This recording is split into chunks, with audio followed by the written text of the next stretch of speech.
Everyone, welcome to KST mathematics by Sheetal Singh. I hope कि आप सब लोग हेल्दी हो, स्वस्थ हो, खुश हो और अपनी लाइफ में आगे बढ़ने की कोशिश कर रहे हो। तो आज जो है हम सीटेट का बहुत ही इंटरेस्टिंग टॉपिक पढ़ने वाले हैं जिसका नाम है क्वाड्रिलेटरल्स। देखो, ये जो जितने भी टॉपिक मैं आप लोगों को करा रही हूँ ये मैं आपको सीक्वेंस में करा रही हूँ। आपको इसी सीक्वेंस में आपको सबको पढ़ना है। अगर आप सेम सीक्वेंस में जैसे मैं चल रही हूँ उसी सीक्वेंस में आप पढ़ते जाएंगे तो आपकी मैथ्स की बहुत अच्छी तैयारी हो जाएगी। और अगर आप लोग चाहते हो कि मैम जो आप पढ़ाते हो उसकी पीडीएफ हमें प्रोवाइड करो, फॉर्मूला शीट हमें प्रोवाइड करो, तो आप लोग जो है मेरे टेलीग्राम चैनल को ज्वाइन कर सकते हो। अगर आप चैनल पर नए हो तो जाइए टेलीग्राम चैनल को ज्वाइन कीजिए। आप मेरे चैनल के डिस्क्रिप्शन में जाके देखिए, वहाँ पे इंस्टाग्राम का लिंक भी लिखा हुआ है और टेलीग्राम का लिंक भी है। तो आप लोग जो है आई थिंक सबको इतना पता होता है कि कहाँ से हम किस चीज़ को कहाँ से कैसे फॉलो कर सकते हैं। तो आप लोग फॉलो करते रहिए। और जो है अगर आप लोगों को वीडियो पसंद आती हैं तो प्लीज़ मुझे वीडियो के कमेंट सेक्शन में लिख के ज़रूर बताया करिए कि आपको वीडियोस देख के कैसा लगता है, मतलब कंटेंट अच्छा है या नहीं है, पढ़ाने का तरीका कैसा है। क्योंकि मैं आप लोगों के लिए मेहनत कर रही हूँ तो शायद इतना आपका भी फ़र्ज़ बनता है कि आप लोग मुझे इन रिटर्न ये मुझे पता चले एटलीस्ट कि जिन लोगों के लिए मैं मेहनत कर रही हूँ उन लोगों को पढ़ के अच्छा लग रहा है कि नहीं लग रहा है, समझ आ रहा है कि नहीं आ रहा है, मेरी स्पीड ज़्यादा है कि कम है, किस तरीके से, मतलब सब चीज़ें आप लोग डिस्कस कर सकते हो। और अगर आप लोगों को पर्सनली कोई मैसेज करना है तो टेलीग्राम पे एक चैनल बना रखा है जिसमें आप चैट सेक्शन है जहाँ पे आप चैट कर सकते हैं। आप अपना कोई भी डाउट वहाँ पे पूछ सकते हैं या फिर इंस्टाग्राम पे आप डीएम कर सकते हैं। तो चलिए आज हम अपना नया टॉपिक स्टार्ट करते हैं, क्वाड्रिलेटरल्स। ये जो टॉपिक है यहाँ से आपके 2 क्वेश्चंस बनते हैं और जो है एक क्वेश्चन इसमें एरिया का बनता है। जो एरिया वाला जो क्वेश्चन बनेगा वो हम मेंसुरेशन में पढ़ेंगे, लेकिन जब तक आपको बेसिक नॉलेज नहीं होगी क्वाड्रिलेटरल्स क्या होता है, किस किस टाइप की क्वाड्रिलेटरल्स होती हैं, तब तक आप ना तो एरिया वाला क्वेश्चन कर पाओगे। एरिया से भी एक क्वेश्चन आएगा या 2 क्वेश्चन आएंगे और 2 क्वेश्चन आपके यहाँ से एंगल और साइड के बेसिस पे पूछा जाता है। जैसे ट्राइंगल का हमने किया था एंगल और साइड के बेसिस पे, सेम वैसे ट्राइंगल का भी एरिया पूछा जाता है और क्वाड्रिलेटरल्स का भी एरिया पूछा जाता है और एक क्वेश्चन यहाँ से भी आता है। तो बेसिकली कहने का मतलब यहाँ से 4 क्वेश्चन बनते हैं। 4 क्वेश्चन जो आपके ट्राइंगल 2 या 3 क्वेश्चन आपके ट्राइंगल के बेसिस पे पूछे जाते हैं, जिसमें एक कॉन्ग्रेंट वाला आता है, एक लाइन एंड एंगल वाला आता है और एक उसमें एरिया वाला आता है। तो 3 क्वेश्चन हो गए। 4 क्वेश्चन आपके क्वाड्रिलेटरल्स के हो गए। 2 क्वेश्चन जो आपके यहाँ से पूछे जाएंगे जिसमें आपको फिगर दिया होगा जिसका एरिया और साइड के बारे में पूछा जाएगा और एक जो है इसमें एंगल्स के बारे में भी पूछा जाता है। फिर इसके बाद आते हैं इसका एरिया निकालने वाले क्वेश्चन भी आते हैं। तो 3-4 क्वेश्चन इससे आते हैं। तो ये सारे टॉपिक बहुत ज़्यादा इंपॉर्टेंट हैं और आपको उतना ही पढ़ना जितना हम आपको पढ़ा रहे हैं। इसके अलावा आपको कहीं कोई चीज़ ढूंढने की ज़रूरत नहीं है, ठीक है।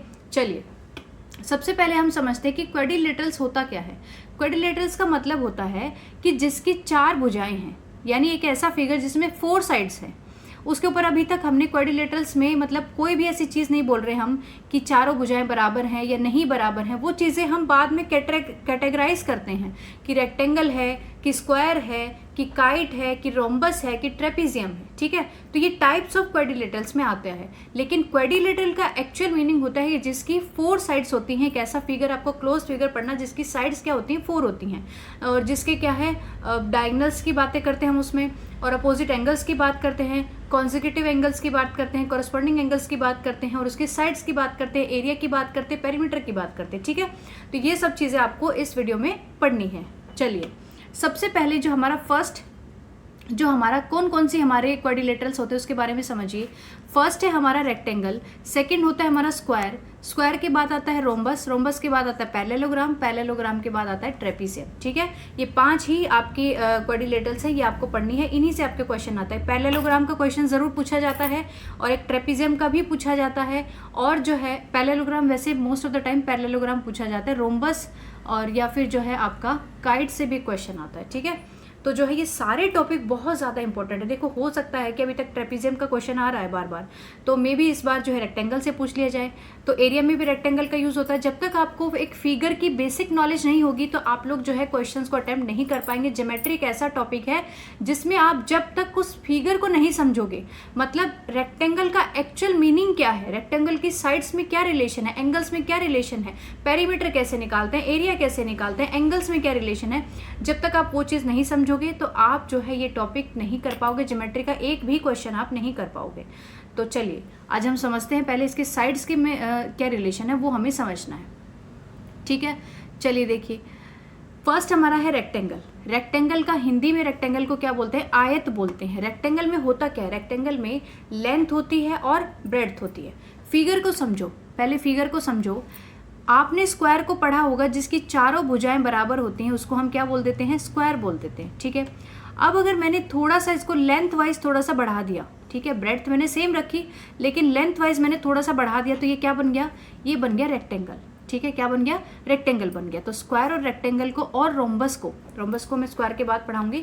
स्क्वायर और रेक्टेंगल में आपको ये समझना है कि रेक्टेंगल में क्या होता है? जिसकी अपोजिट साइड्स इक्वल होती हैं। अपोजिट साइड्स क्या होती हैं? पैरेलल होती हैं एंड इक्वल होती हैं। तो ये पैरेलल वर्ड और इक्वल वर्ड दोनों ही आपको ध्यान रखने हैं। ठीक है, ऐसा नहीं है कि आपने याद कर ले कि इक्वल है पैरेलल है, वो भी याद रखना है कि सेम डायरेक्शन में जा रही हैं, जिसको हम पैरेलल बोलते हैं। पैरेलल लाइंस कौन सी होती हैं? जो सेम डायरेक्शन में जाती हैं, जिनके बीच में एंगल होता है 0 डिग्री। ठीक है, तो ये आपकी दोनों साइड, मान लो ये वाली साइड है, मैंने इसको पैरेलल एक रेक्टेंगल बोल दिया ABC और D। ठीक है, ये मेरी एक रेक्टेंगल है, यानी कि AB इज इक्वल टू क्या आएगा? CD आएगा, और AD इज इक्वल टू क्या आएगा? BC आएगा। जो ये आपकी बड़ी वाली लाइन होती है इसको हम बोलते हैं लेंथ, और जो चौड़ाई होती है इसको हम बोलते हैं ब्रेड्थ। ठीक है, लंबाई और चौड़ाई हिंदी में ये बोला जाता है। अब इसके बाद क्या है? डायगनल। डायगनल क्या होता है? अगर आप, डायगनल का मतलब होता है कि आप अगर मतलब ऐसे टेढ़ी लाइन बनाते हैं। ठीक है, टेढ़ी लाइन जो आपके अपोजिट वर्टेक्स को मिलाती हुई एक लाइन सेगमेंट होती है, उसको डायगोनल बोला जाता है। जैसे ए है, ये एक वर्टेक्स है, यानी वर्टेक्स का मतलब एक बिंदु है, इस रेक्टेंगल का एक पॉइंट है। अगर इस पॉइंट से इसके सामने वाले पॉइंट, मतलब इसके अपोजिट पॉइंट, सामने वाला पॉइंट जो होगा, तो इसका अपोजिट जो सामने वाला पॉइंट है उससे अगर मिलाएंगे तो इस लाइन को हम क्या बोलते हैं? डायगोनल बोलते हैं। तो इसमें कितने डायगोनल बनेंगे? एक डायगोनल आपका ये बनेगा AC, और एक डायगोनल आपका ये बनेगा BD। ठीक है, दो आपके डायगोनल्स होते हैं, 4 इसकी भुजाएं होती हैं, जिसमें आमने सामने वाली भुजाएं बराबर हैं, अपोजिट साइड्स इसकी इक्वल होती हैं एंड पैरेलल होती हैं। ठीक है, तो ये चीज़ समझ में आ गई। अब इसके बाद इसके एंगल्स की बात करते हैं कि एंगल्स कैसे होते हैं। इसके सारे के सारे इंटीरियर एंगल्स कितने होते हैं? 90 डिग्री। अब इंटीरियर एंगल्स इसमें कितने नजर आ रहे हैं आपको? एक आपका A एंगल है, एक आपका D एंगल है, एक आपका C एंगल है और एक आपका B एंगल है। यानी कि चारों के चारों एंगल कितने हैं? 90 डिग्री के होते हैं। और क्या है, क्या बोल रहे हैं? और ऑल इंटीरियर एंगल्स। अब आप ये समझो, अगर 4 एंगल दिए हैं, ठीक है, क्वाड्रिलेटरल्स के ऑल इंटीरियर एंगल्स का सम क्या होता है? अगर कोई भी क्वाड्रिलेटरल दी है जिसके आपके इंटीरियर एंगल्स की बात करें तो उनका सबका सम कितना आता है? 360 डिग्री। ठीक है, 360 डिग्री आता है। अब इसके चारों के चारों एंगल क्या है? 90 डिग्री है। चारों एंगल बराबर हैं, आमने सामने की भुजाएं बराबर हैं। और इसके डायगोनल्स की बात करें, अगर इसके डायगोनल्स की बात करें तो डायगोनल्स वाली बात जो है आपको बहुत ध्यान से सबकी याद रखनी है। मैं इसको थोड़ा छोटा करती हूँ, थोड़ा सा जो है दिक्कत आ रही है हमारे पढ़ने में। ठीक है, चलिए डायगोनल्स की बात करें तो डायगोनल्स क्या होते हैं? Equal in length and bisect each other not at 90 degree unless it is a square. तो इस चीज को समझो, देखो कंफ्यूज नहीं करना है अपने आप को कहीं पे भी, सिर्फ आपको कॉन्सेप्ट को समझना है, रटना नहीं है। कभी भी कोई चीज मेरी क्लास में रटनी नहीं है। देखो फर्स्ट ऑफ ऑल मैं बोल रही हूँ डायगोनल, रेक्टेंगल के क्या बोल रही हूँ? डायगोनल। अब हमें बोला गया है कि जो रेक्टेंगल के डायगोनल होते हैं, मेरी लाइन जो है कभी भी सीधी खिंचती नहीं है, ना तो जिंदगी सीधी है ना लाइन सीधी खिंचती है। देखो जो ये रेक्टेंगल के डायगोनल्स होते हैं ये दोनों क्या होते हैं? इक्वल होते हैं। और दूसरा क्या बोला? Bisect. What is the meaning of bisect here? Bisect का मतलब क्या होता है? बाइसेक्ट का मतलब तो समझाइए मैडम जी। बाइसेक्ट का मतलब ये होता है बच्चों कि बाय मतलब टू, बाय मतलब क्या हो गया? टू, और सेक्ट मतलब होता है काटना। सेक्ट मतलब हिंदी में बोलते हैं काटना। मतलब एक सेक्शन का मतलब क्या होता है? सेक्शन का मतलब हिंदी में क्या होता है कि अलग अलग सेक्शन, अलग अलग सेक्शन मतलब अलग अलग हिस्सा। ठीक है, अलग अलग हिस्सा। अब बाइसेक्ट का मतलब है टू, बाय का मतलब हो गया टू और सेक्ट का मतलब होगा काटना, यानी कि दो बराबर हिस्सों में काट दिया है। बाइसेक्ट मतलब दो हिस्से और दोनों हिस्से क्या हैं? बराबर हैं। जहां पे भी आपको बाइसेक्ट वर्ड नजर आ जाए तो समझ लेना जिस भी पॉइंट पे इसने काट दिया है वो दोनों हिस्से, जो दो हिस्से बराबर हिस्सों में बांट देगा। यानी ये जो पॉइंट है, ये जो पॉइंट है, डायगोनल्स क्या है? आपस में एक दूसरे को बाइसेक्ट करते हैं। बाइसेक्ट करने का मतलब जहां पे ये डायगोनल मिल रहे हैं, इस पॉइंट पे दोनों मिल रहे हैं, इस पॉइंट पे दोनों आपस में काट रहे हैं एक दूसरे को, तो यानी कि ये वाली साइड और ये वाली साइड आपकी इक्वल होगी और इस डायगोनल के भी दो हिस्से हो जाएंगे तो दोनों हिस्से आपके बराबर होंगे। तो बेसिकली कहने का मतलब है जो रेक्टेंगल के डायगोनल्स थे उनको इस पॉइंट ने काट दिया और दोनों बराबर हिस्सों में बट गए। ठीक है, तो बाइसेक्ट का ये मतलब है। और दूसरा मतलब इसने ये बोला है कि 90 डिग्री पे नहीं होता। ये जो चीज़ आपको याद रखनी है, जब स्क्वायर की बात करेंगे तो स्क्वायर के जो डायगोनल्स होते हैं वो आपस में एक दूसरे को 90 डिग्री पे काटते हैं। कौन किसको किस एंगल पे काटता है वो भी जरूरी है, ठीक है। एक तो मतलब है हमने बाइसेक्ट किया, बाइसेक्ट किया का मतलब क्या हुआ, दो बराबर हिस्से हो गए, जो हिस्सा ये है वही नीचे वाला हिस्सा है, ठीक है। अगर मैं इसकी बात करूं तो जो हिस्सा ये है वही नीचे वाला हिस्सा है, यानी कि दो बराबर पार्ट्स में डिवाइड कर दिया। इतना समझ में आ गया।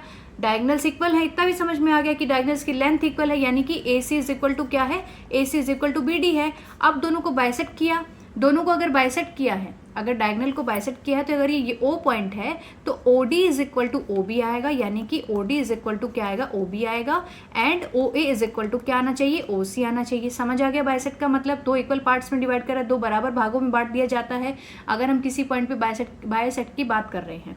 अब बोल रहा है नोट एट 90 डिग्री। अब आप मुझे बताओ, मैंने लाइन और एंगल में आपको बहुत चीख के और बहुत अच्छे से समझाया था कि जब भी दो लाइन आपस में कहीं पे भी मिलती है, दो लाइन कहीं पे भी मिलती है तो कोई ना कोई एंगल जरूर बनाती है, ठीक है। दो लाइन जब भी कभी दो लाइन मिलती हैं तो वो आपस में कोई ना कोई एंगल जरूर बनाती हैं, अगर वो मिलती हैं तो। लेकिन अगर वो मिलती ही नहीं है तो वो कोई भी एंगल नहीं बनाती हैं। फॉर एग्जाम्पल मैं पैरेलल लाइंस की बात करूं तो पैरेलल लाइंस कभी भी आपस में कहीं नहीं मिलती, मतलब साथ साथ तो चलती हैं, दिखाने को साथ साथ चलती हैं, पैरेलल हैं, लेकिन मिलती कहीं पे भी नहीं है, ठीक है। जैसे कुछ लोगों की कहानियां अधूरी रह जाती हैं, लेकिन जो है वो उनके मन में चलती रहती हैं, बट वो मिलते नहीं है कभी भी। तो ये चीज़ें सबकी लाइफ में कुछ ना कुछ होता ही रहता है ऐसा, तो आप लोग शायद कनेक्ट कर पाओगे। तो जो है दो पैरेलल लाइंस क्या होती हैं, ऐसी लाइंस जो साथ साथ चलती हैं लेकिन कभी भी किसी पॉइंट पे नहीं मिलती। इफ इन केस कोई भी लाइन अगर किसी भी पॉइंट पे दूसरी लाइन से मिलती है तो वो उस पॉइंट पे कोई ना कोई एंगल जरूर बनाती है, ठीक है। तो ये चीजें आपको समझनी है। तो रेक्टेंगल का निचोड़ क्या हुआ, रेक्टेंगल का निचोड़ क्या हुआ, मुझे जल्दी से अपने दिमाग में जो है अभी मेरे साथ रिवीजन करो। रेक्टेंगल का निचोड़ क्या हुआ, रेक्टेंगल क्या होता है, rect angle, rect angle, R से इसको याद कर सकते हो, रेक्ट एंगल, यानी कि जिसके अंदर एक सारे के सारे एंगल क्या होते हैं, राइट एंगल होते हैं, सारे के सारे क्या होते हैं, राइट एंगल होते हैं। और रेक्टेंगल को हम क्या बोलते हैं, आयत बोलते हैं, जिसकी आमने सामने की भुजाएं बराबर है, यानी कि अपोजिट साइड्स इसकी इक्वल आती हैं। लेंथ, ये लेंथ है तो ये भी लेंथ है, ये चौड़ाई है तो ये भी चौड़ाई है। आप इसको इस चीज फिगर को इमेजिन भी तो कर सकते हो ना, इमेजिनेशन से भी तो आपको समझ आ रहा होगा कि अगर इस टाइप की फिगर दी हुई है तो जो नीचे वाली साइड है सेम वही तो ऊपर वाली आएगी, इससे अलग थोड़ी ना आ सकती है। अगर ये 12 सेंटीमीटर है तो ये भी तो 12 सेंटीमीटर आएगी, ठीक है। हाँ जी, अब देखो जैसे मेरा ये पेन टैब है, जैसे मेरा ये पेन टैब है, ये भी एक रेक्टेंगल है, तो जितना ये ऊपर से यहाँ बना हुआ है सेम उतनी ही साइड नीचे वाली है। अगर ये साइड की बात करूँ तो सेम ये भी, ये इसकी चौड़ाई है तो दोनों तरफ सेम आ रही है, तो यही आपका रेक्टेंगल होता है, ठीक है। इससे ज़्यादा नहीं समझा सकती। आई थिंक इतने तो आप बड़े हो चुके हो, आपको समझ आ गया होगा, बट मेरा फर्ज है आपके दिमाग में, बुद्धि में घुसाना कैसे भी करके, ठीक है। मुझे याद करवा देना, आपको इसी एक वीडियो में मुझे आपको सब कुछ याद करवा देना, आपको रिविजन की जरूरत नहीं पड़नी चाहिए। अब रेक्टेंगल में सारे एंगल 90 डिग्री, रेक्टेंगल के आमने सामने की भुजाएं बराबर। अब कहाँ पहुंचेंगे, अब पहुंचेंगे हम इसके अंदर, अंदर यानी कि हमने एंगल्स की बात कर ली, लेकिन अब हम बात करेंगे डायगोनल्स की। तो यानी कि रेक्टेंगल के जो डायगोनल्स हैं वो भी बराबर हैं, ठीक है। जो चीजें बराबर नहीं है उस पर फोकस करना, रेक्टेंगल भी बराबर है और जिस पॉइंट पे मिलते हैं उस पॉइंट पे ये दोनों आपस में बाइसेक्ट भी करते हैं, समझ आ गया, बाइसेक्ट भी करते हैं, यानी कि ये साइड बराबर, ये साइड बराबर। बस आपको याद क्या करना है कि ये जो रेक्टेंगल के डायगोनल्स हैं वो 90 डिग्री का एंगल नहीं बनाते, कोई और एंगल बनाते लेकिन 90 का नहीं बनाते, ठीक है। चलिए, अब ये एरिया और पेरीमीटर तो जब हम मेंसुरेशन पढ़ेंगे तब हम याद कर लेंगे, बाकी जो है आप डायगोनल समझ सकते हो, ये चीज़ें आप बाद में समझना, अभी अपने आप को कंफ्यूज मत करो। डायगोनल बाइसेक्ट वर्टेक्स एंगल्स, इसमें लिखा है डायगोनल बाइसेक्ट, ओ सॉरी ये स्क्वायर की बात आ गई। अब इसको आपको, इसमें आपको क्या ट्रिक याद करनी है, सीटेट के पेपर के लिए कौन सी ट्रिक याद करनी है कि डायगोनल जो है स्प्लिट करता है रेक्टेंगल को two congruent right triangles if length increase by x% and breadth increase by y%, तो जो नेट एरिया चेंज आएगा वो आपका ये परसेंट आएगा, ठीक है। देखो आपको कैसे समझना है इसको, कि आपको याद ये करना है कि जब हमने डायगोनल पढ़ा है, जब हमने डायगोनल पढ़ा है तो मान लो आपने एक डायगोनल ऐसे खींच दिया, एक डायगोनल आपने खींचा, हमने लास्ट वीडियो में पढ़ा था कि कॉन्ग्रुएंसी क्या होती है, दो ट्रायंगल कॉन्ग्रुएंट कब होती है, जब वो सेम सेम नजर आती है, ठीक है, सेम उनकी शेप है और सेम ही उनका साइज है। तो रेक्टेंगल में आपको पता है ये साइड इस साइड के बराबर है और ये वाले साइड इस साइड के बराबर है, तो यानी कि ऊपर वाली ट्राइंगल जो आपको नजर आ रही है, जो ऊपर वाली ट्राइंगल आपको नजर आ रही है, सेम वैसी आपको नीचे वाली ट्राइंगल नजर आ रही है। यानी कि इसने बराबर दो हिस्सों में बांट दिया, एक ट्राइंगल ये हो गई, एक ट्राइंगल ये हो गई। तो यानी कि दोनों ट्राइंगल क्या है, कॉन्ग्रुएंट ट्राइंगल। और कौन सी ट्राइंगल है, राइट एंगल ट्राइंगल, क्योंकि ये एंगल 90 डिग्री है और ये भी एंगल 90 डिग्री है। तो दोनों दो किस भागों में बट गया ये रेक्टेंगल, एक डायगोनल की वजह से दो राइट एंगल ट्राइंगल के में बट चुका है। ठीक है, अब जो है एरिया वाला चेंज हम बाद में करेंगे, ये ट्रिक आपको यहाँ पे अपने दिमाग को कंफ्यूज नहीं करना है। अभी हमें सिर्फ इसके साइड्स, डायगोनल्स और एंगल्स के बारे में पढ़ना है। ठीक है, चलिए अब स्क्वायर के बारे में पढ़ते हैं। स्क्वायर जो है बहुत ही इंटरेस्टिंग है। स्क्वायर में कोई भी ऐसी चीज़ नहीं है जो ये नहीं करता। स्क्वायर जो है अपने आप में एक महाराजा है। ठीक है, स्क्वायर का मतलब है, स्क्वायर का मतलब होता है वर्ग। ठीक है, वर्ग होता है इसका मतलब। स्क्वायर मतलब जिसकी चारों की चारों भुजाएं सेम है, मतलब चारों तरफ से एक जैसा दिखने वाला क्या होता है, वर्ग होता है। एक जैसा दिखने वाला क्या होता है, स्क्वायर होता है। स्क्वायर को हम क्या बोलते हैं, जो चारों तरफ से एक जैसा दिखता है। और जो चीज़ चारों तरफ से एक जैसी दिख रही है तो इसका मतलब, और स्क्वायर क्या है, क्वाड्रिलेटरल है। क्वाड्रिलेटरल में क्या होता है, 4 साइड्स होती हैं। तो यानी स्क्वायर में भी 4 साइड्स हैं, 4 और चारों की चारों साइड्स आपकी क्या आएंगी, इक्वल आएंगी। अब बात करते हैं इसके एंगल्स की। हमने 4 साइड्स की बात की, अब थोड़ा सा इसके अंदर जाके पढ़ते हैं। अंदर जाके कैसे पढ़ेंगे, देखो अब अंदर जाके कैसे पढ़ेंगे, डायगोनल्स के बारे में बात करेंगे। अब इसके डायगोनल्स के बारे में बात करेंगे, क्यों नहीं करेंगे जब हमने रेक्टेंगल के डायगोनल्स की बात की है। तो ये अगर मेरा स्क्वायर है ABCD, ये मेरा स्क्वायर है ABCD। अब चारों भुजाएं तो बराबर होगी, उनमें तो कुछ है ही नहीं, और दोनों चारों बराबर हैं, आपस में पैरेलल भी होती हैं। ठीक है, इक्वल भी और पैरेलल भी होती हैं। अब डायगोनल्स की बात करूं तो डायगोनल्स भी इक्वल होते हैं इसके, और एंगल की बात करूं तो सारे के सारे एंगल भी 90 डिग्री के होते हैं और सारे के सारे एंगल भी बराबर हो गए। ठीक है, और डायगोनल्स जो है आपस में एक दूसरे को बाइसेक्ट भी करते हैं, और किस एंगल पे करते हैं, 90 डिग्री एंगल पे बाइसेक्ट करते हैं, यानी कि 90 डिग्री एंगल पे बाइसेक्ट करते हैं। अब रेक्टेंगल और स्क्वायर में क्या डिफरेंस आया कि रेक्टेंगल के जो डायगोनल्स थे वो आपस में बाइसेक्ट तो कर रहे थे, लेकिन वो 90 डिग्री पे नहीं कर रहे थे। स्क्वायर के जो डायगोनल्स हैं वो आपस में क्या है, परपेंडिकुलर है। ठीक है, आपस में क्या है, परपेंडिकुलर है। और आप बोल सकते हो कि डायगोनल्स जो है बाइसेक्ट करते हैं ईच अदर, परपेंडिकुलर बाइसेक्टर हैं, यानी कि आपस में एक दूसरे को 90 डिग्री पे काटते हैं, 90 डिग्री का एंगल बनाते हैं। ठीक है, हाँ जी। अच्छा, diagonals bisect vertex angle 45 degree each. अच्छा, ये बोल रहा है कि डायगोनल्स जो है बाइसेक्ट कर रहे हैं वर्टेक्स एंगल। अब वर्टेक्स क्या होता है, वर्टेक्स होता है बिंदु यानी किनारा। ठीक है, अब इस स्क्वायर का एक बिंदु ये है, एक बिंदु ये है, और एक बिंदु ये है, और एक बिंदु ये है, तो ये क्या बन गया, स्क्वायर बन गया। अब ये ABCD होते क्या है, इनको हम बोलते हैं वर्टेक्स बोलते हैं। ठीक है, इनको हम वर्टेक्स बोलते हैं। अब अगर मान लो ये स्क्वायर था मेरा, तो भैया कभी कोई सीधी लाइन बन ही नहीं सकती। अब ये स्क्वायर है, ठीक है, मान लो स्क्वायर है, तो ये इसका वर्टेक्स है A। अब इस पे ये एंगल बन रहा है 90 डिग्री। अब मैंने यहाँ से जब डायगोनल खींचा, जब मैंने यहाँ से डायगोनल खींचा, तो इस डायगोनल ने क्या किया, इस डायगोनल ने क्या किया, इसके एंगल को बाइसेक्ट कर दिया। बाइसेक्ट कर दिया मतलब अगर ये 90 डिग्री का है तो इधर वाला 45 डिग्री का बच गया, और इधर वाला भी क्या बच गया, 45 डिग्री का बच गया। तो समझ आया आपको, स्क्वायर के अंदर सारी की सारी चीज़ें बढ़िया हो रही हैं। बढ़िया कैसे, चारों की चारों भुजाएं बराबर हैं, सारे के सारे एंगल बराबर हैं, सारे के सारे एंगल 90 डिग्री हैं, और दोनों डायगोनल्स इक्वल होते हैं, दोनों डायगोनल्स आपस में बाइसेक्ट करते हैं और 90 डिग्री पे बाइसेक्ट करते हैं, और वर्टेक्स एंगल्स को भी बाइसेक्ट करते हैं। रेक्टेंगल में क्या था, रेक्टेंगल में सिर्फ ये डिफरेंस है कि 90 डिग्री पे बाइसेक्ट नहीं करते, और आपस में अपोजिट साइड्स इक्वल होती है, ना कि चारों साइड्स इक्वल होती हैं। ठीक है, क्लियर हो गया। अब नेक्स्ट देखिए रोम्बस। रोम्बस को आप स्क्वायर से कंपेयर करो। ठीक है, रोम्बस को आप स्क्वायर से कंपेयर करोगे। जब आपका स्क्वायर ऐसा था, जब मैंने इसको थोड़ा सा टेढ़ा कर दिया, अगर मैंने इसको थोड़ा सा रोटेट करने की कोशिश की, तो ये आपका क्या बन गया, रोम्बस बन गया। अब इसके अंदर क्या दिक्कत आई, जब आपने इसको रोटेट कर दिया मान लो थोड़ा सा, तो स्क्वायर से जब ये रोम्बस बना तो इसमें क्या प्रॉब्लम आई, इसमें प्रॉब्लम ये आई, पहली बात तो इसमें सेम है कि सारी की सारी साइड्स इक्वल हैं, अपोजिट साइड्स पैरेलल हैं। अब डायगोनल्स की बात करूँ तो डायगोनल्स भी बाइसेक्ट करते हैं और वो भी राइट एंगल भी बाइसेक्ट करते हैं। तो दिक्कत कहाँ आई, दिक्कत आई इसके डायगोनल्स में। ठीक है, दिक्कत कहाँ आई, इसके डायगोनल्स में दिक्कत आई, इसके डायगोनल्स इक्वल नहीं होंगे। अगर हमने इसको थोड़ा सा रोटेट किया है तो अब इसके डायगोनल्स इक्वल नहीं होंगे। Each right angle triangle inside has side D1/2 D2/2 and hypotenuse A। इसके बारे में भी बात करेंगे। हाँ जी, अच्छा मैंने ये आपको सीटेड की ट्रिक नहीं बताई स्क्वायर की। इसमें दिया if diagonal D is given directly in the question bypass finding side A, तो कैलकुलेट करना है एरिया। अच्छा ये एरिया वाली है, एरिया वाली बाद में करेंगे। ठीक है, चलो एरिया वाले आप टेंशन मत लो, जब मैं एरिया का चैप्टर कराऊंगी तो वहाँ पे आपको बहुत बढ़िया बढ़िया ट्रिक्स समझाऊंगी, तो आपको एरिया भी बहुत अच्छे समझ में आ जाएगी, बुद्धि में घुसा दूंगी मैं, ठीक है। देखो रोम्बस में हमें क्या याद करना है, रोम्बस में हमें ये याद करना है, भगवान जी अब मेरी सीधी लाइन खिंचवा देना, थोड़ी इज्जत रख दो बच्चों के सामने, हाँ ठीक है, हो गया, ये स्क्वायर है। अब इसको थोड़ा सा टेढ़ा करके देखो, थोड़ा सा टेढ़ा करो।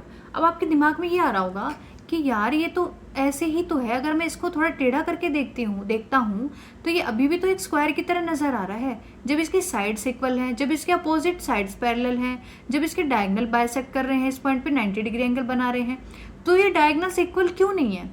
जब आप अपनी गर्दन को स्क्रीन से आप इस गर्दन को थोड़ा सा टेढ़ा करके देखोगे तो ये आपको इस डायरेक्शन में, यहाँ से इस तरफ से अगर मैं जा रही हूँ, इस तरफ से अगर मैं जा रही हूँ, ऐसे अगर मैं बात कर रही हूँ तो ये सेम स्क्वायर की तरह नजर आ रहा है। अब अगर ऐसे बात करती मैं तो डायगोनल्स के सेम नजर आते, बट अब अगर मैंने अपनी गर्दन को सीधा किया तो अब आप इस डायगोनल को देखने की कोशिश करो, अब इस डायगोनल को देखने की कोशिश करो। अब ये डायगोनल्स जो है थोड़ा सा रोटेट होने की वजह से डायगोनल्स इसके इक्वल नहीं होंगे। तो स्क्वायर और रोम्बस में क्या फर्क है, रोम्बस जो है सेम स्क्वायर जैसा नजर आता है, चारों साइड्स बराबर हैं, चारों एंगल बराबर हैं, चारों के चारों एंगल 90 डिग्री हैं, डायगोनल्स बाइसेक्ट करते हैं 90 डिग्री पे, लेकिन डायगोनल्स इक्वल नहीं है। क्या नहीं है, डायगोनल्स इक्वल नहीं है, ठीक है। बस ये समझना है कि रोम्बस में डायगोनल्स इक्वल नहीं होते हैं। And each right angle triangle inside has side. अब अगर देखो, हाँ अब ये बात कर रहा है कि राइट एंगल ट्राइंगल बन रही है, राइट एंगल ट्राइंगल बन रही है डायगोनल की वजह से, तो ये जो ट्राइंगल बन रही है, ये ट्राइंगल बन रही है, तो क्या ये राइट एंगल ट्राइंगल बन रही है। आप देखो कैसे बनेगी राइट एंगल ट्राइंगल, ये जो एंगल बनेगा ये तो 90 डिग्री का एंगल होगा, तो ये इस तरीके से आपको नजर आ रही है। ये हाइपोटेन्यूज है ए, बी और सी की मैं बात करूँ तो ये हाइपोटेन्यूज ये वाला हो गया ए सी, और ये परपेंडिकुलर और ये बी सी बेस हो गया, तो ये एक राइट एंगल ट्राइंगल बना रही है, यानी कि दो बराबर राइट एंगल ट्राइंगल इसमें बन रही है, रेक्टेंगल में भी बन रही थी, ठीक है। सेम आपकी उसमें भी बन जाएंगी, स्क्वायर में भी बन जाएंगी। अब मान लो आपको डायगोनल दिया हुआ है, डायगोनल दिया हुआ है, डायगोनल यानी कि AC दिया हुआ है, डायगोनल अगर यानी कि AC की वैल्यू दी हुई है आपको, तो जो AC है वो इस क्या है ये रोम्बस, इस रोम्बस का क्या है डायगोनल है, AC की वैल्यू इसने मान लो A दी है, ठीक है। यानी कि अभी क्या बोल रहा है, each right angle triangle inside has sides D1/2 and D2/2, ठीक है, D1/2 and D2/2 and hypotenuse जो है A है, यानी कि ये A हो गया। अगर आपको डायगोनल की वैल्यू दी हुई है कि एक डायगोनल इसने D1 दिया है, एक डायगोनल इसने D2 दिया है, ठीक है, एक डायगोनल इसने D1 दिया है, एक डायगोनल इसने D2 दिया है, तो जो राइट एंगल ट्राइंगल वो आ रही हैं तो उससे ये बोल रहा है कि राइट एंगल ट्राइंगल की जो साइड्स बनेंगी वो D1/2 बनेंगी और D2/2 बनेंगी, ठीक है। यानी कि D1/2 ये जो हो गया D1/2 बन रहा है और D2/2 बन रहा है, यानी कि दोनों का आधा आधा कर दो, उस साइड से साइड्स बन जाएंगी, ये बेसिकली ये कहना चाह रहा है। अब हाई फ्रीक्वेंसी क्वेश्चन इसका क्या हो सकता है, ये भी इसमें जो है पैरामीटर का दिया हुआ है, तो पैरामीटर वाला वहीं पे पढ़ेंगे। अच्छा पैरेललोग्राम समझते हैं, पैरेललोग्राम, पैरेललोग्राम पे क्वेश्चन ज़रूर आता है, ट्रेपीजियम पे क्वेश्चन भी आता है, तो आप लोग जो है इस चीज़ को बिल्कुल भी इग्नोर मत करना। ट्रेपीजियम और पैरेललोग्राम, कई बच्चे क्या है कि जब तक वो पैरेललोग्राम पे पहुंचते हैं, रोम्बस और स्क्वायर और रेक्टेंगल को पढ़ के उनका दिमाग थोड़ा सा भारी हो जाता है, उनको भारी फील होने लग जाता है कि यार इतनी सारी चीज़ें याद कर ली हमने, साइड एंगल डायगोनल, पता नहीं क्या क्या याद कर लिया। अरे क्या याद कर लिया, इमेजिन करो, याद करो, कोशिश करो समझने की, कॉन्सेप्ट को दिमाग में घुसाओ, ठीक है, फिगर से समझने की कोशिश करो बस। पैरेललोग्राम का मतलब होता है, देखो इसमें क्या लिखा है पैरेलल, इसमें क्या वर्ड लिखा है पैरेलल, इसमें वर्ड लिखा है, क्या वर्ड लिखा है पैरेलल लिखा है। और पैरेललोग्राम होती क्या है, पैरेललोग्राम वो होती है जिसकी आमने सामने की भुजाएं यानी कि अपोजिट जो इसकी साइड्स हैं वो क्या होती हैं, पैरेलल होती है एंड इक्वल होती हैं, ठीक है, अपोजिट एंगल्स इक्वल होते हैं। अब इसमें ये नहीं बता रखा कि इसके एंगल 90 डिग्री है, पैरेललोग्राम का कोई चक्कर नहीं है 90 डिग्री का। 90 डिग्री एंगल किस किस में होते हैं, सिर्फ आपके स्क्वायर में होते हैं और आपके किस में होते हैं, रोम्बस में होते हैं और आपके रेक्टेंगल में होते हैं। अब आपको आगे जो है 90 डिग्री वाला फंडा भूल जाना है, ठीक है, भूल जाओ 90 डिग्री वाला फंडा जो है। पैरेललोग्राम और ट्रेपीजियम को थोड़ा एक साथ समझने की कोशिश करना। पैरेललोग्राम वो होता है जिसकी आमने सामने की भुजाएं जो है पैरेलल होती हैं, बराबर समानांतर होती हैं। इसको समांतर चतुर्भुज इसलिए बोला जाता है, चतुर्भुज मतलब चार भुजाओं वाला, समांतर यानी कि आमने सामने की भुजाएं समांतर हैं, पैरेलल हैं, ठीक है। यानी कि ये लाइन इसके पैरेलल है, ये लाइन इसके पैरेलल है, और ये दोनों मान लो इस तरीके से मैंने लिखा A B C और D, तो यानी A B is equal to C D आएगा, A D is equal to B C आएगा। दोनों लाइन्स अपोजिट साइड्स पैरेलल भी होती हैं और इक्वल भी होती हैं, अपोजिट एंगल्स इक्वल होते हैं। इसमें जो है आपको एंगल्स में दो चीज़ें याद रखनी है। एक तो आपको ये याद रखनी कि अपोजिट एंगल्स इक्वल है, यानी कि ए जो है वो एंगल सी के बराबर होगा और एंगल बी जो है वो एंगल डी के बराबर होगा। ठीक है, अब बात करें डायगनल्स की। इसके डायगनल भी बराबर नहीं होते, रोम्बस के डायगनल भी बराबर नहीं होते, पैरेललोग्राम के भी डायगनल बराबर नहीं होते। डायगनल सिर्फ किसके बराबर हैं? स्क्वायर के और रेक्टेंगल के। ठीक है, किसके बराबर हैं? स्क्वायर के और रेक्टेंगल के। रोम्बस के डायगनल भी बराबर नहीं है और पैरेललोग्राम के डायगनल भी बराबर नहीं है। ठीक है, समझ आ गया? तो क्या बाइसेक्ट करते हैं? Diagonals bisect each other, bisect करते हैं। मतलब अगर ये काटेंगे तो ये जो है दो बराबर हिस्सों में बट जाएंगे, यानी कि ये ओ पॉइंट है तो O D is equal to O B आएगा, O D is equal to O B आएगा and O A is equal to क्या आएगा? ओ सी आएगा। ठीक है, इतना क्लियर हो गया? पैरेललोग्राम में क्या होता है? आमने सामने की भुजाएं पैरेलल होती हैं, इक्वल होती हैं, डायगनल्स इसके बराबर नहीं होते हैं। डायगनल्स इसके क्या होते हैं? बराबर नहीं होते हैं। और डायगनल्स क्या करते हैं? बाइसेक्ट करते हैं। ठीक है, डायगनल्स देखो अभी तक आप सबके पढ़ रहे हो, सबके डायगनल बाइसेक्ट कर रहे हैं, सबके डायगनल बाइसेक्ट कर रहे हैं। ठीक है, रोम्बस के भी कर रहे हैं और क्या बोलते हैं, पैरेललोग्राम के भी कर रहे हैं, स्क्वायर के भी कर रहे हैं और रेक्टेंगल के भी कर रहे हैं। बराबर नहीं है लेकिन किस किस के? रोम्बस के और पैरेललोग्राम के। ठीक है, तो इतना समझ में आ गया। Not equal and do not intersect at 90 degree. 90 degree पे सिर्फ स्क्वायर के करते हैं और किसी के नहीं करते। अब इसमें जो है ये सबसे इंपॉर्टेंट पॉइंट है, इसका सबसे इंपॉर्टेंट पॉइंट है पैरेललोग्राम का। इसको हाईलाइट कर दो, सबसे इंपॉर्टेंट पॉइंट है ये हमारे पैरेललोग्राम का, जिसको आपको अपने दिमाग में अभी के अभी समझा लेना अपने आप को। पैरेललोग्राम में क्या एक सबसे इंपॉर्टेंट, सबसे हाईलाइटेड, सबसे एक्सेप्शनल प्रॉपर्टी पैरेललोग्राम के पास है, वो क्या है? इसके पास एक बहुत ही बढ़िया प्रॉपर्टी, वो क्या है? इसके पास ये प्रॉपर्टी है कि एडजेसेंट एंगल्स जो होते हैं वो सप्लीमेंट्री एंगल्स होते हैं। अब आप ये मत सोचना कि सप्लीमेंट्री एंगल क्या होता है, मैंने एंगल लाइन एंगल में बहुत अच्छा समझाया था। सप्लीमेंट्री एंगल वो होते हैं जिन दो कोणों का योग 180 डिग्री होता है। वो लीनियर नहीं है लेकिन उनका जोड़ 180 आ रहा है, इसीलिए उनको सप्लीमेंट्री बोला जा रहा है। लीनियर एंगल वो होता है जो एक ही लाइन पे इस टाइप से एंगल बन जाता है। ठीक है, सप्लीमेंट्री वो एंगल है, चाहे आप कहीं से भी उठाओ, ये एंगल उठाओ, यहाँ से एक एंगल उठाओ, यहाँ से एक एंगल उठाओ, दोनों का जोड़ अगर 180 आ रहा है तो उनको हम सप्लीमेंट्री एंगल बोल देते हैं। तो यानी कि इसने क्या बोला? एडजेसेंट एंगल क्या है? 180 डिग्री। यानी कि एडजेसेंट एंगल ए के बराबर वाला, ए की साइड ये है और एक साइड ये है, तो इसी साइड पे जो दूसरा एंगल बनेगा, इस साइड पे जो दूसरा एंगल बनेगा वही एडजेसेंट एंगल होगा। एडजेसेंट एंगल क्या होता है? जो पड़ोसी एंगल होता है, जो बराबर वाला, जो बिल्कुल हमारे बगल वाला होता है। तो ए के बगल वाला क्या है? डी है और सी के बगल वाली कौन है? बी है। ठीक है, सी के बगल वाली बी है और ए के बगल वाला डी है। समझ आ गया? तो यानी ए और डी का जोड़ करोगे आप, अगर आप एंगल ए प्लस डी लिखोगे तो किसके बराबर आएगा? 180 डिग्री के। अगर आप बी प्लस डी सी लिखोगे तो किसके बराबर आएगा? 180 डिग्री के। अब आप ये सोच रहे होगे कि फिर इसके एंगल क्या 90 डिग्री होते हैं? क्या 90 डिग्री होते हैं? नहीं होते, बिल्कुल नहीं होते। ठीक है, बिल्कुल भी नहीं होते। एंगल जो है 90 डिग्री नहीं होता है, कुछ भी हो सकता है, 90 डिग्री नहीं होता है।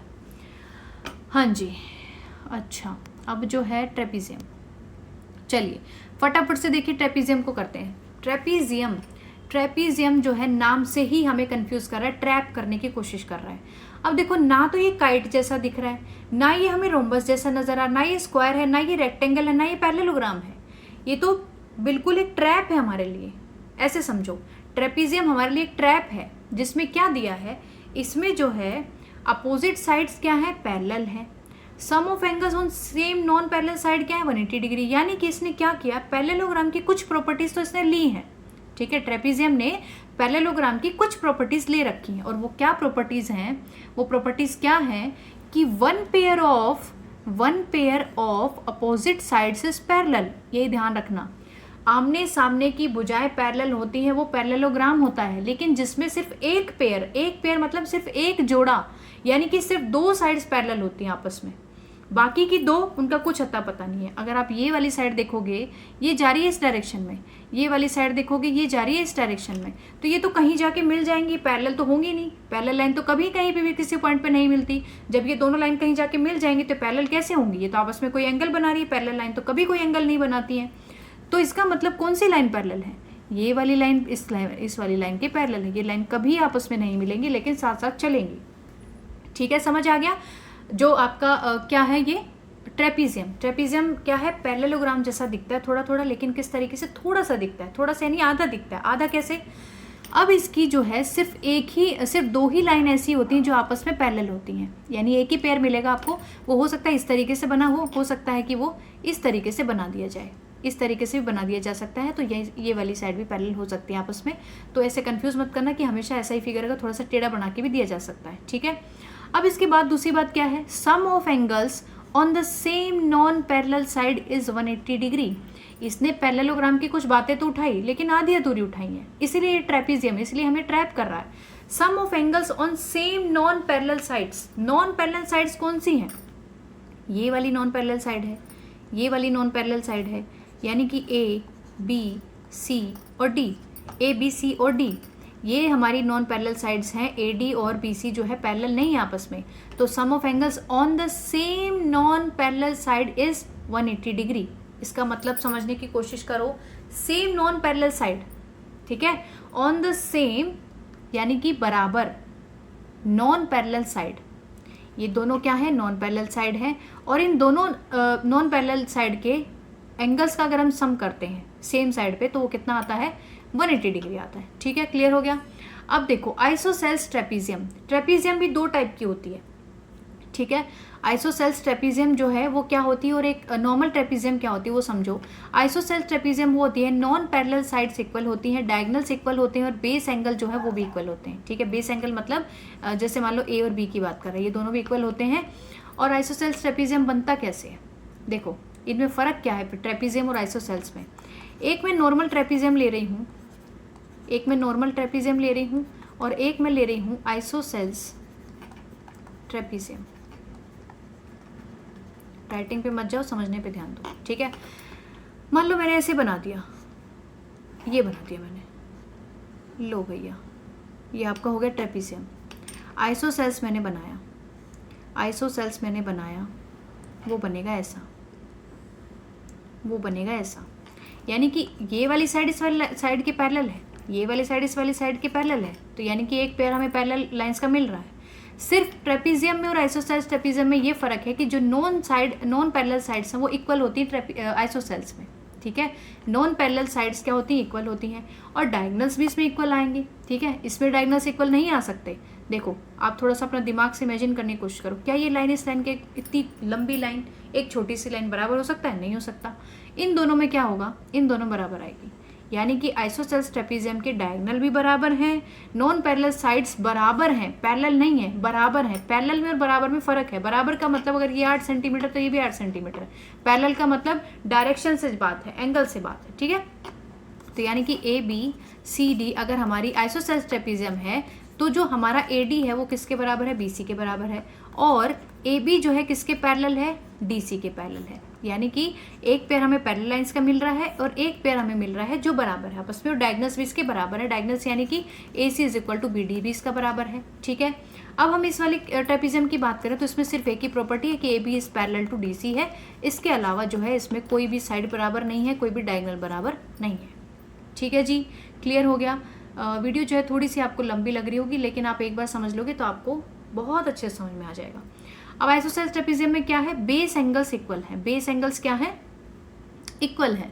बेस एंगल यानी कि ये वाला जो एंगल ए बन रहा है, ये वाला जो एंगल बी बन रहा है, ये दोनों बराबर आएंगे। एंगल ए जो है किसके बराबर आएगा, एंगल बी के बराबर आएगा। लेकिन ट्रेपीजियम जो नॉर्मल ट्रेपीजियम उसमें ऐसा ज़रूरी नहीं होता है। तो आपको जो है क्वेश्चन में ये चीज़ समझनी है। क्वेश्चन में अगर आइसोसेल्स ट्रेपीजियम लिखा है तो आपको ये वाली प्रॉपर्टी ध्यान में आनी चाहिए। अगर नॉर्मल ट्रेपीजियम दिया है तो उसमें सिर्फ एक ही प्रॉपर्टी है, और वो प्रॉपर्टी ये है कि दोनों एक पेयर हमारा पैरेलल साइड्स का होता है, बाकी जो है sum of angles on non parallel sides is 180 degree. यानी कि ये वाला एंगल ए और डी ये 180 डिग्री होता है, और एंगल सी और एंगल बी ये 180 डिग्री होता है, जैसे पैरेललोग्राम में होता है ना, सेम वैसे, ठीक है। चलिए अब हम फास्ट रिवीजन करते हैं। फास्ट रिवीजन करो मेरे साथ साथ, फास्ट रिवीजन करो। फर्स्ट हम बात कर रहे हैं पैरेललोग्राम की। बोल रहा है कि ऑल साइड्स इक्वल, क्या सारी साइड्स इक्वल होती हैं? नहीं होती। अपोजिट साइड्स पैरेलल, हाँ 2 पेयर्स बोल रहा है, अपोजिट साइड्स पैरेलल 2 पेयर्स, बिल्कुल सही बोल रहा है। अब ऑल एंगल्स 90 डिग्री, नहीं भैया बिल्कुल नहीं होते 90 डिग्री। डायगोनल्स इक्वल नहीं होते हैं, डायगोनल्स बाइसेक्ट नहीं करते हैं। अब हम बात करते हैं रेक्टेंगल की। रेक्टेंगल में ऑल साइड्स इक्वल नहीं, इसके तो आमने सामने की भुजाएं बराबर होती हैं। अपोजिट साइड्स पैरेलल होती हैं, हाँ होती हैं, दोनों पेयर पैरेलल होते हैं। ऑल एंगल्स 90 डिग्री, हाँ जी। डायगनल्स इक्वल होते हैं, हाँ जी होते हैं। डायगनल्स बाइसेक्ट करते हैं 90 डिग्री पर, नहीं करते। रोम्बस, रोम्बस क्या कहते हैं, सारी साइड बराबर है, यस। रोम्बस में स्क्वायर जैसी प्रॉपर्टी है, सारी की सारी साइड्स स्क्वायर में बराबर है, इसमें बराबर है।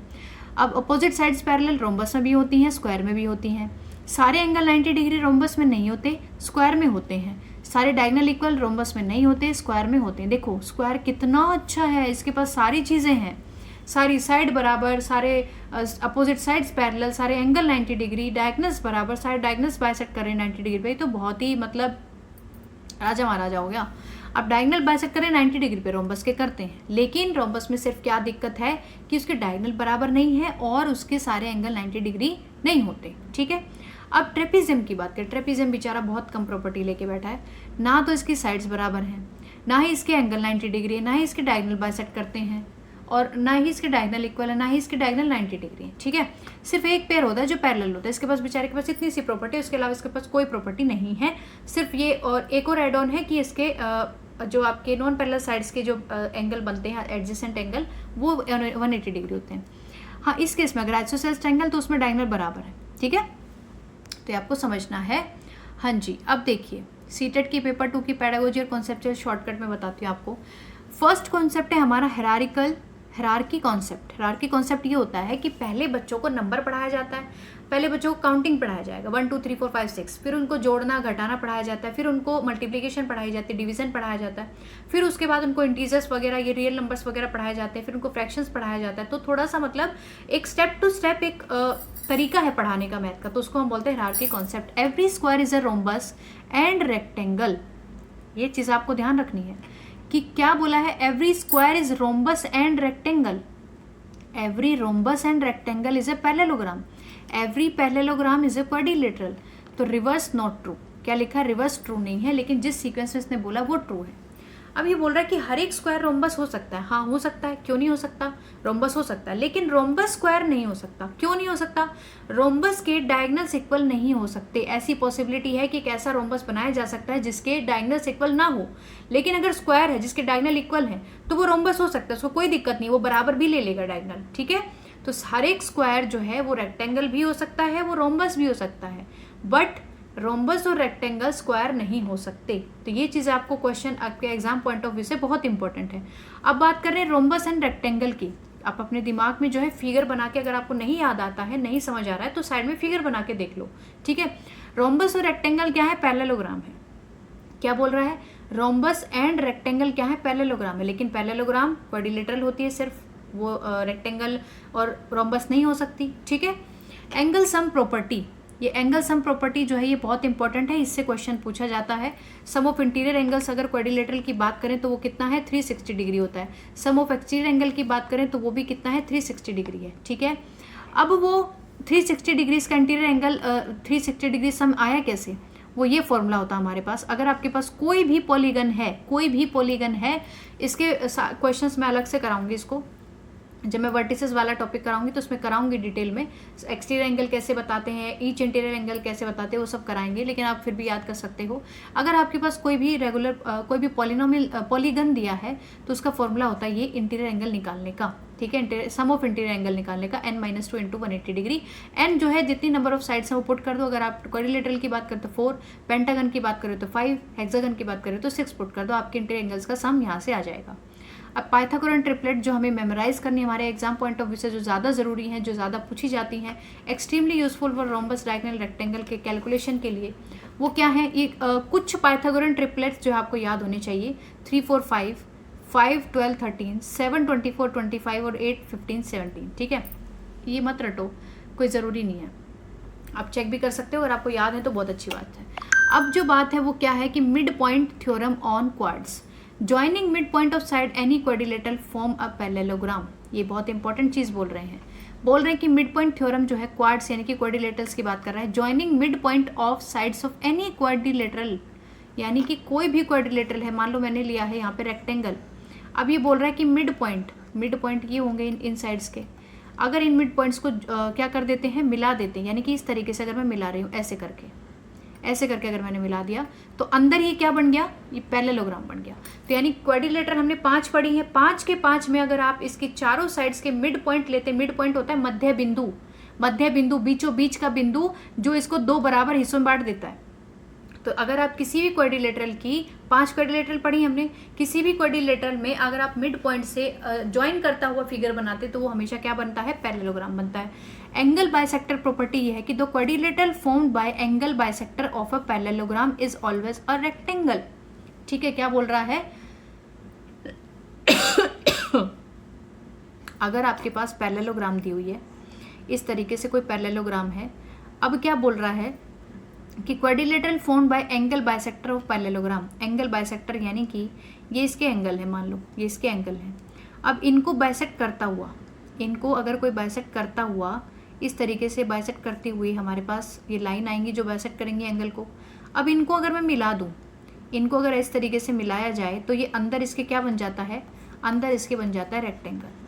ठीक है, तो आपको ये ध्यान रखना है कि अंदर एक तो पैरेललोग्राम बनता है जो मिड पॉइंट से बनता है, अगर पैरेललोग्राम के एंगल बाइसेक्टर को लाइन ज्वाइन करते हैं तो रेक्टेंगल बन जाता है। ठीक है, चलिए अब आप अपने आप को जो है मेंटली प्रिपेयर कर लीजिए, ये चीज़ें सारी रिवाइज कर लीजिए। ये जो PDF है मैं टेलीग्राम चैनल पे अपलोड कर दूंगी। हाँ जी, देखिए हम इसके क्वेश्चंस करते हैं। फर्स्ट क्वेश्चन दिया है हमारा क्वाड्रिलेटरल का, in quadrilateral ABCD, in quadrilateral ABCD if AB is parallel to DC and B angle दिया 70 degree and AB is equal to CD। देखो जितने भी मैं आपको ये क्वेश्चंस करा रही हूँ ना, इन सारे क्वेश्चंस में आप थोड़ा सा जो है मेरे साथ साथ अपना दिमाग लगाने की कोशिश करना कि इस क्वेश्चन में हम क्या क्या कर सकते हैं। ठीक है, जितना भी हमने ज्योमेट्री में पढ़ा है उसके अकॉर्डिंग हम क्या क्या कर सकते हैं। कि 2 साइड्स पैरेलल हैं, 2 साइड्स आपकी पैरेलल हैं, यानी कि मान लो ये AB है और ये AB जो है किसके पैरेलल है, DC के पैरेलल है। ठीक है, अब AB DC के पैरेलल हो गई।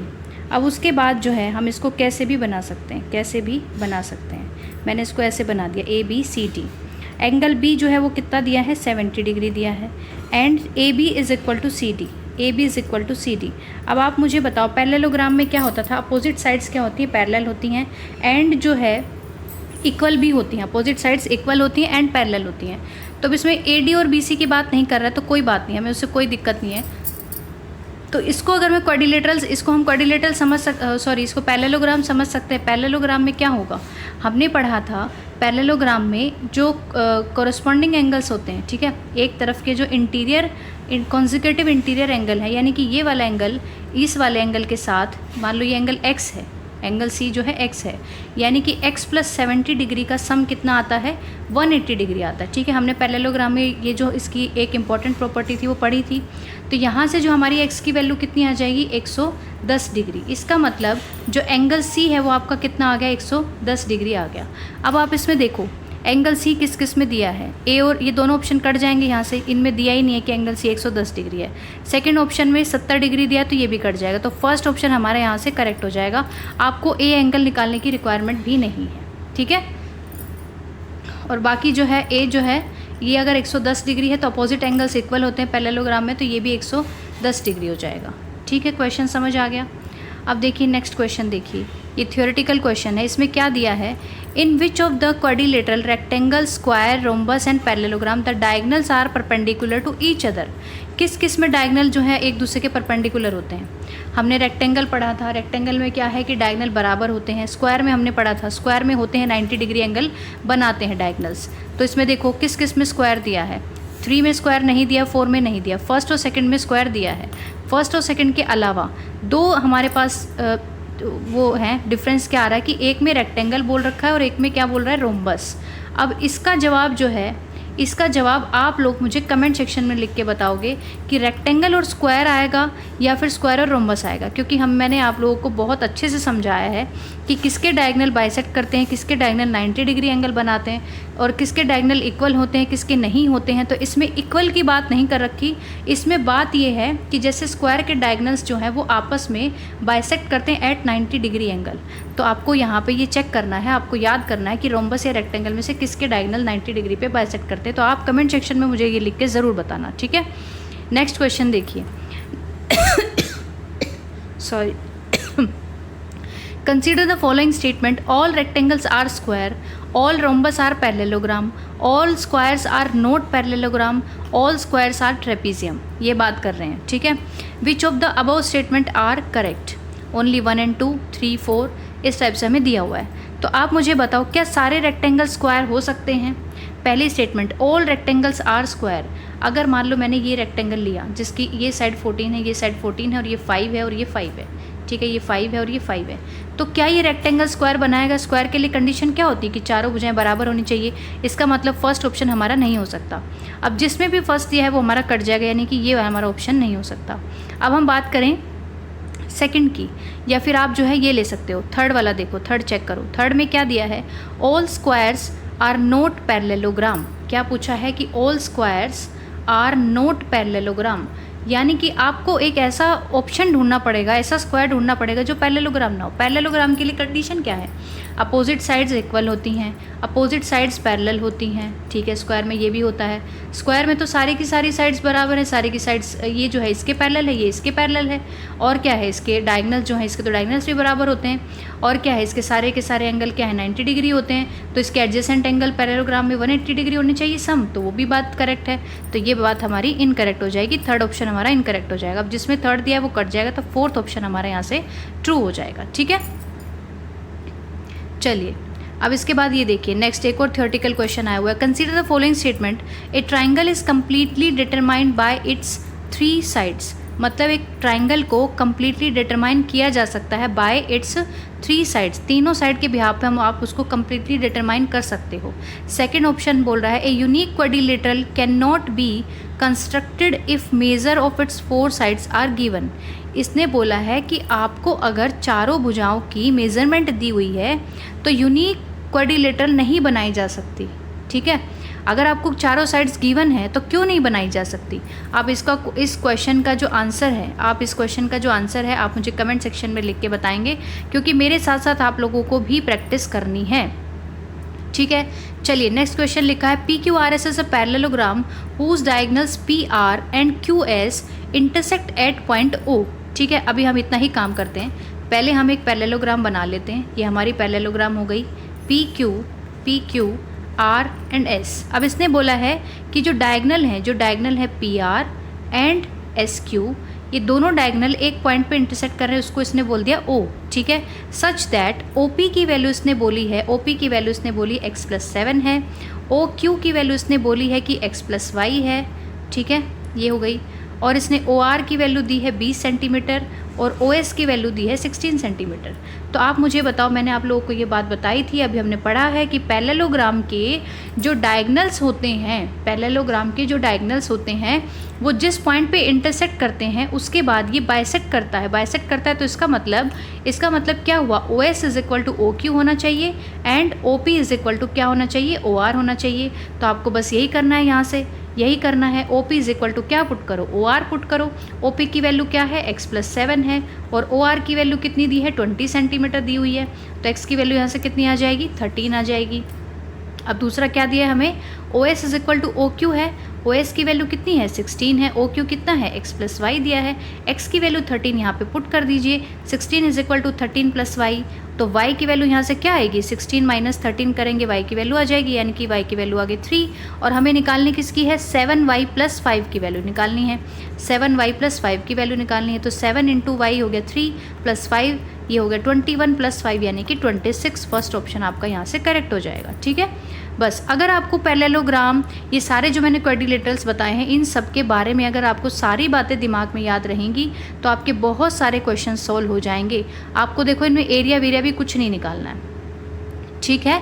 चलिए हाँ जी, ये वाला क्वेश्चन करते हैं पहले हम, ये वाला थर्ड, ये कौन सा नंबर क्वेश्चन है, ये क्वेश्चन करते हैं। इसमें लिखा है P Q R S is a parallelogram in which P Q is this and Q R R S P S दिया है हमें, ठीक है। पी क्यू एक पैरेललोग्राम है, तो पैरेललोग्राम क्या हुआ है, पैरेललोग्राम बना लेते हैं। P Q R S, P Q are and S, ठीक है।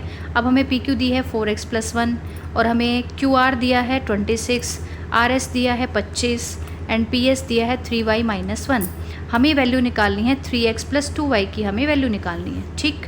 अब निकालेंगे कैसे, अगर ये पैरेललोग्राम है, हम लोगों ने पढ़ा है कि पैरेललोग्राम के अंदर अपोजिट साइड्स पैरेलल होती है एंड इक्वल होती हैं, इक्वल होती है मैम। इसका मतलब P Q is equal to ऐसा आना चाहिए। पी क्यू की वैल्यू क्या दी है, 4x+1 दिया है, इस इक्वल टू 25 पुट करो।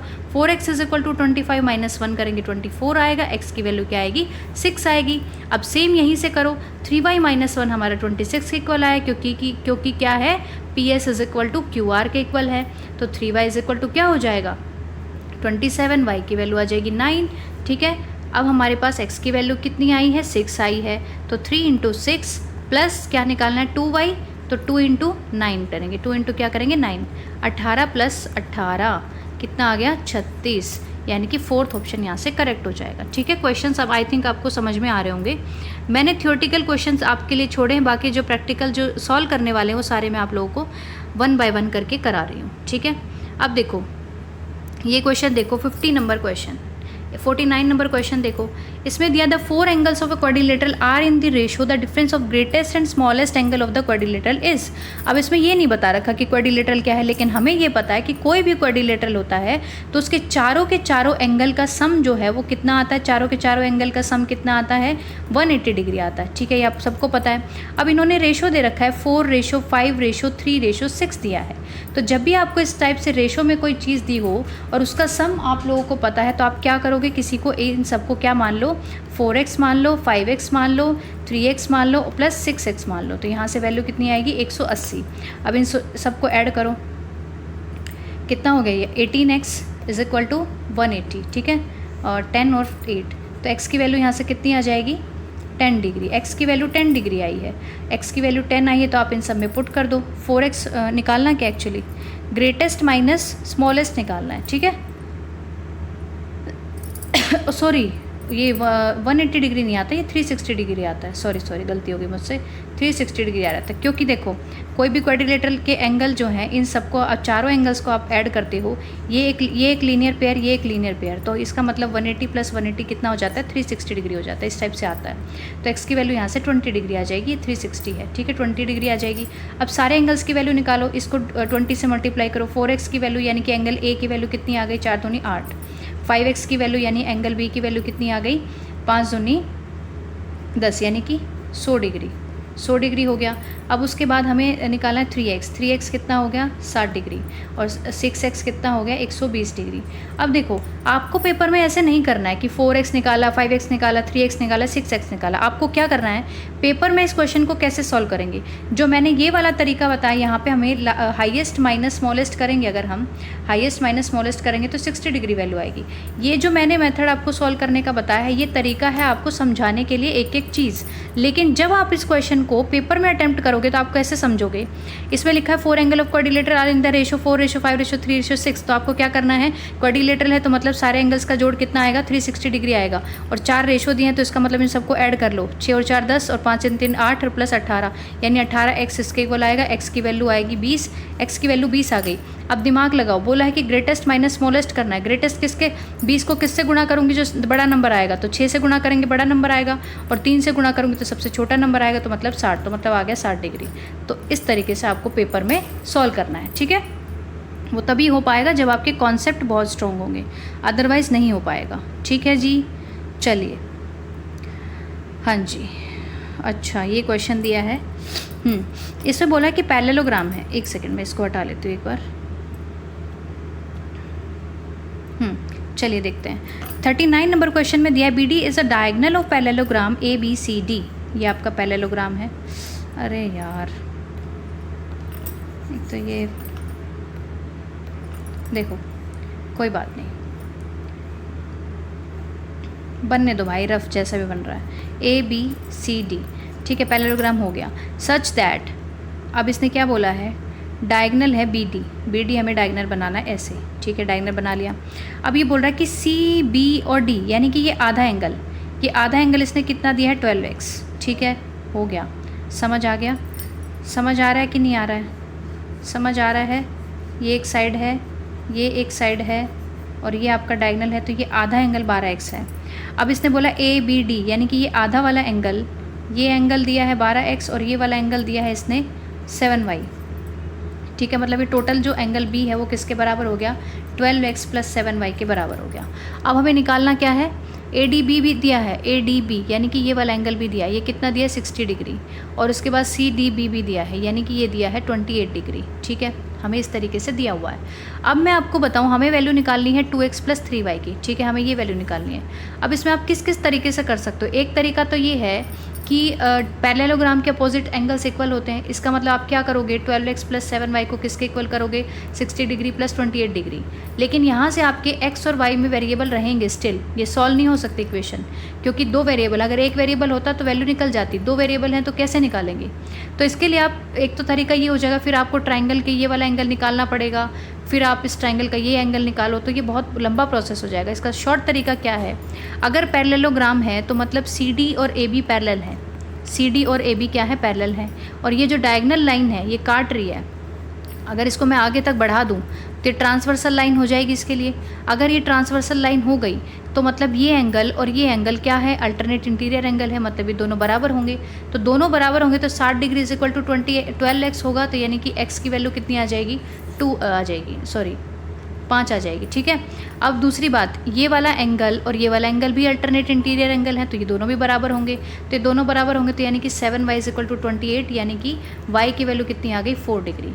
अब y 4 आ गया और x की वैल्यू भी आ गई, तो यहाँ पुट कर दो, 2 × 5 + 3 × 4, तो यानी 10 + 12 22 डिग्री इसका आंसर आ जाएगा। ठीक है, तो ये सारी चीज़ें आपको ज्योमेट्री में जितनी भी पढ़ी हैं, ट्राइंगल पढ़ा है, लाइन एंगल पढ़ा है, क्वाड्रिलेटरल्स पढ़ा है, तो सारा दिमाग आपको लगा देना है कि कहाँ से कितनी जल्दी से क्वेश्चन हम कर सकते हैं। ठीक है जी, चलिए अब ये क्वेश्चन करते हैं। ये थोड़ा सा लंबा क्वेश्चन है, इसमें बस आपको समझना पड़ेगा कि करना क्या है। ए बी सी डी इसने क्या दिया है, रोम्बस दिया है। ए बी सी डी इसने क्या दिया है, रोम्बस दिया है, in which A D B angle 25 degree दिया है। ठीक है, यानी कि A B C D rhombus आपका इस तरीके से होता है, ये बन गया रोम्बस ए बी सी और डी। ठीक है, अब इसने क्या बोला है कि ए डी बी यानी इसको एंगल बनाना है हमें यहाँ पे, तो ये वाला एंगल बोल रहा है कि ये 25 डिग्री है। ठीक है, हो गया। Then find the value of किसकी निकालनी है, वैल्यू निकालनी है बी ए डी यानी कि ये पूरा angle, minus A B C यानी कि ये पूरा एंगल। इस तरीके से हमें निकालना है। ठीक है, तो आप देखो रोम्बस के अंदर हमें पता है कि 90 डिग्री एंगल नहीं होते हैं सारे, है ना, यही बात है ना रोम्बस के अंदर। रोम्बस के अंदर बात ये है कि रोम्बस में और स्क्वायर में सिर्फ यही डिफरेंस था। स्क्वायर में जो है सारे के सारे डायगोनल बराबर हैं, सारे एंगल 90 डिग्री सब कुछ है, बस रोम्बस में ये था कि डायगोनल्स बराबर नहीं थे। डायगोनल्स क्या थे, बराबर नहीं थे। तो अगर मैं इस पूरे एंगल की बात करूँ, इस पूरे एंगल की अगर मैं बात करूँ, इस पूरे की अगर मैं बात करूँ तो ये क्या आएगा, मुझे बताओ क्या आएगा ये पूरा, क्या ये 90 डिग्री आएगा, 90 डिग्री नहीं आएगा। ये क्या आएगा, देखो अगर मैं इस लाइन की बात करती हूँ, अपोजिट साइड्स की मैं बात करूँ, अब इसमें दिया क्या है, कुछ और दिया है, कुछ और नहीं दिया, तो हम क्या कर सकते हैं, यहाँ से हम ये दिमाग लगा सकते हैं, अगर ये 25 डिग्री है तो ये वाला भी 25 डिग्री होगा। ये एंगल कितना आ गया, 25 डिग्री आ गया। और इसके अलावा कुछ और आ सकता है हमारे पास, कुछ और वैल्यू दी है, नहीं दी है, तो इसको निकालेंगे कैसे हम,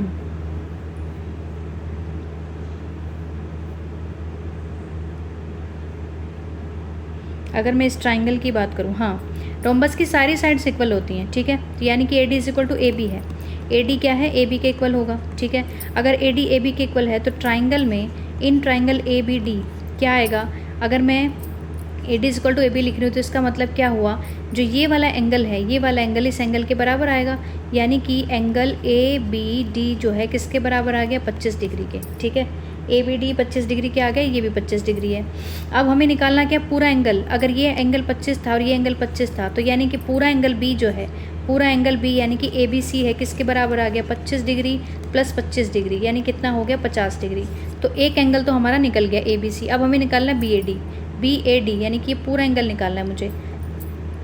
अब ये पूरा एंगल निकालने के लिए क्या करूँ, इसी ट्राइंगल में देखो आप, आपका एक 25 डिग्री आ रहा है, एक 25 डिग्री आ रहा है, टोटल ट्राइंगल में 180 डिग्री होता है, और माइनस करूँगी तो 50 डिग्री यानी कि कितना आ गया, 130 डिग्री। ठीक है, ये एंगल हमारा कितना आ गया, 130 डिग्री। सिर्फ एक ट्राइंगल में ही सारा काम हो रहा है, एक ट्रायंगल के अंदर ही सारा काम हो जाएगा। इसमें रोम्बस की रिक्वायरमेंट सिर्फ इतनी थी कि साइड्स इक्वल हो जाएंगी उससे। रोम्बस की साइड्स इक्वल हैं, साइड इक्वल हुई तो हमने एक ट्रायंगल ली तो उसमें क्या हुआ, जो हमारी अगर ट्रायंगल इस टाइप से है, दोनों साइड अगर इक्वल होती है तो ये दोनों अपोजिट एंगल्स भी इक्वल हो जाते हैं। तो यहाँ से ये 25 था तो ये भी 25 हो गया, ठीक है। और ये वाला एंगल 25 कैसे हुआ, क्योंकि ये अब आपकी जो साइड्स होती हैं ये पैरेलल होती हैं, ठीक है, इक्वल भी होती है, पैरेलल भी होती हैं। तो AD से पैरेलल BC ये ट्रांसवर्सल लाइन होगी। तो ये वाला एंगल जो है इस वाले एंगल के क्या हो गया, अल्टरनेट हो गया।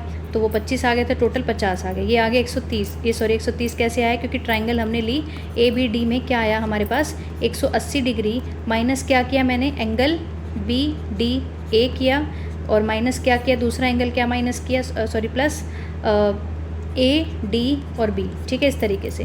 तो ये 130 आ गया। अब हमें निकालना क्या है, 2 इंटू BAD, ये एंगल BAD की वैल्यू है, ठीक है। BAD माइनस ABC की वैल्यू निकालनी है, और ABC 50 है, ये 130 है। तो 130 गुणा 2 माइनस 50, तो ये कितना हो गया, 13 दूनी 26, 260 माइनस 50 यानी कि 210 डिग्री। थर्ड ऑप्शन आपका यहाँ से करेक्ट हो जाएगा, ठीक है। क्लियर हो गया क्वेश्चन। अच्छा, ये भी हम कर चुके हैं, ये भी कर चुके हैं, और ये भी कर चुके हैं, ठीक है। क्वेश्चंस आपके कंप्लीट हो चुके हैं। मैंने ये आपके जो है 4 से 5 साल के या पता नहीं 6 साल के शायद क्वेश्चंस निकाले, 5 साल के ही क्वेश्चंस हैं, जिसमें देखो आपको ना क्वेश्चंस इस टाइप से दिए होते हैं। क्वाड्रिलेटरल के ऊपर एक क्वेश्चन फिगर पे आ गया, या फिर आपको थ्योरेटिकल क्वेश्चन आ गया। ट्राइंगल के ऊपर एक क्वेश्चन आपका कॉन्ग्रेंट वाला आ गया। लाइन एंगल पे एक क्वेश्चन आ जाता है।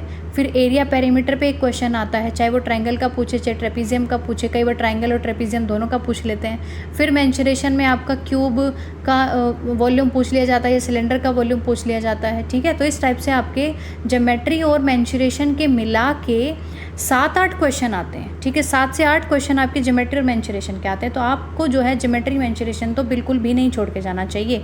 और अगर आप मैथ्स बैकग्राउंड के हो तो फिर आप छोड़ के जा रहे हो तो फिर उससे बड़ी जो है दुविधा कुछ नहीं है, ठीक है। वीडियो आपको पसंद आए तो प्लीज़ वीडियो को लाइक कर देना। और अब जो है हम आगे अपना मेंशुरेशन फटाफट से 2 या 3 वीडियो में पूरा मेंशुरेशन आपको ख़त्म करा दूँगी। एक में आपको ये जो सारे क्वाड्रिलेटरल और ट्राइंगल वाले क्वेश्चन करा दूंगी, क्वाड्रिलेटरल और ट्राइंगल वाले एक में, और एक में सर्कल वाले करेंगे, और एक में जो है सारे 3D वाले करेंगे, ठीक है। सारे क्वेश्चंस कराऊंगी। फॉर्मूला शीट मैं आपको टेलीग्राम पे अपलोड कर दूंगी, तो आप वहाँ से टेलीग्राम से जो है फॉर्मूला शीट रिवीजन कर लेना। जुड़े रहिए चैनल से और ज़िंदगी में आगे बढ़ते रहिए, खुश रहिए, स्वस्थ रहिए, and all the best for your exam.